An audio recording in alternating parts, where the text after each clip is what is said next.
জাহান্নামের অতল গহ্বরে আগুনের ছোঁয়া লাগে এক ধরনের গাছ হয়, কাঁটাযুক্ত দুর্গন্ধযুক্ত একটা গাছ, এটার নাম জাক্কুম। জেনে রাখবেন। কি নাম?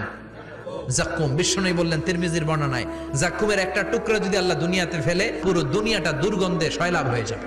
পুরো দুনিয়ার মানুষগুলো জাক্কুমের গন্ধে ওই জায়গায় শেষ, পুরো দুনিয়াটা নষ্ট হয়ে যাবে। ওই কাঁটাযুক্ত জাক্কুম তাদেরকে দেয়া হবে, ক্ষুধার চোটে জাক্কুমই খাইতে শুরু করবে। আহা, খেতেও পারবে না, গিলতেও পারবে না, এবার কয় পানি দাও। জাহান্নামীদের জন্য 4 ধরনের ঝর্ণা আছে। একটার নাম হলো হামিম, মানে ফুটন্ত গরম পানির ঝর্ণা। 2 নম্বরে হলো গসাক, মানে বমি। 3 নম্বরে হলো গিসলিন, দুর্গন্ধযুক্ত রক্ত আর পুজ। 4 নম্বরে হচ্ছে মোহল, পোড়া তেল। খা, দাউ দাউ করে এগুলো থেকে আগুন জ্বলবে, তৃষ্ণার চোটে এগুলোই খেতে চাইবে।